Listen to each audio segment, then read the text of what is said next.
So ఇప్పుడే ఏపీలో మరొక సంచలన అప్డేట్‌తో మీ ముందుకైతే వచ్చాను. సో ఏదైతే తల్లికి వందనం పథకానికి సంబంధించి,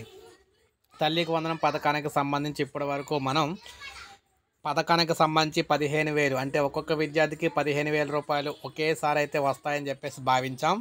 అయితే ఇప్పుడు దీన్ని విడతల వారీగా వేసేందుకు ప్రభుత్వం ఆలోచన అయితే చేస్తున్నట్టుగా తెలుస్తుందన్నమాట. అంటే ఏదైతే రైతులకు సంబంధించి విడతల ప్రకారం అయితే వేస్తూ ఉంటారో, అదే విధంగా ఈ పథకానికి సంబంధించి కూడా విడతల వారీగా, ఎందుకంటే ఉదాహరణకు ప్రైవేటు స్కూల్లో విద్యార్థులను చదివించేవారు ఎవరైతే ఉంటారో వారందరూ కూడా స్కూలుకి సంబంధించి ఫీజు అయితే ఒకే టైంలో అయితే కట్టరు కదా. 3 విడతల్లో సెమిస్టర్లు, అంటే 3 సెమిస్టర్లకు అయితే కడతారని చెప్పేసి, అంటే 3 టర్మ్స్లో అయితే కడతారని. అదేవిధంగా మనం ఆ 3 టర్మ్స్ సంబంధించి ఆ 3 టర్మ్స్ కట్టే టైంకి సంబంధించి ఒక 10 రోజుల ముందుగా మనం ఆ డబ్బులు వేసినట్లయితే 3 విడతల్లో వేయొచ్చు అని చెప్పేసి ప్రభుత్వం భావిస్తున్నట్టుగా తెలుస్తూ ఉందన్నమాట.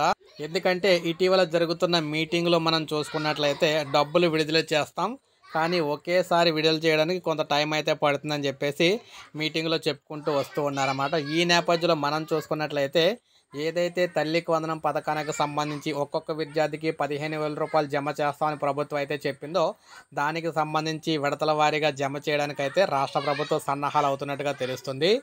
ఆ లెక్కన మనం చూసుకున్నట్లయితే 3 విడతల్లో ఈ డబ్బులు అయితే విడుదలవుతాయని తెలుస్తుంది. మే నెలలో మొదటి విడత కింద 5,000 రూపాయలు అయితే విడుదల చేసే ఛాన్స్ అయితే ఉందని చెప్పేసి చెప్తున్నారన్నమాట. ఎందుకంటే అన్ని డబ్బులు ఒకేసారి విడుదల చేయడానికి ఖజానా అయితే ఖాళీ లేదని చెప్పేసి ఇటీవల చంద్రబాబు గారు మీటింగ్లో చెప్పుకుంటూ వస్తూ ఉన్నారు. ఈ నేపథ్యంలో విడతల వారీగా ప్రైవేటు విద్యా సంస్థలకు అన్నీ కూడా ఒకసారి కట్టరు కాబట్టి, టర్ముల ప్రకారం కడతారు కాబట్టి, అదే విధంగా మనం కూడా విడుదల చేద్దాం అన్నట్టుగా ఆలోచిస్తున్నట్టుగా తెలుస్తుంది. సో అదే కానీ జరిగితే మనకి విడతల వారీగా రావడానికి అవకాశం అయితే ఉందన్నమాట.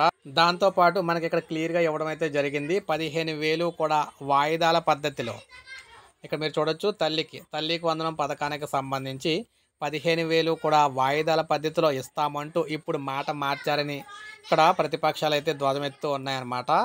అంటే ఈ 15,000 కూడా ఒకసారి ఇవ్వకుండా తల్లికి వందనం పథకానికి సంబంధించి విడతల వారీగా ఇస్తామనడం ఎంతవరకు సమంజసం అంటున్నారు. సో దీన్ని బట్టి మనం చూసుకుంటే విడతల వారీగానే తల్లికి వందనం డబ్బులు వచ్చే అవకాశాలు కనిపిస్తున్నాయి. సో ఇది తాజా సమాచారం. తల్లికి వందనం పథకానికి సంబంధించి ప్రతి ఒక్కరూ కూడా ఒక లైక్ చేయండి. అదేవిధంగా సబ్స్క్రైబ్ చేసుకోకపోతే మన ఛానల్ సబ్స్క్రైబ్ చేసుకోండి. ఇలాగే అతి ముఖ్యమైన అప్డేట్స్ అన్నీ కూడా మీకు ఈ పథకానికి సంబంధించి మన ఛానల్ ద్వారా ఎప్పటికప్పుడు అందిస్తూ ఉంటాను.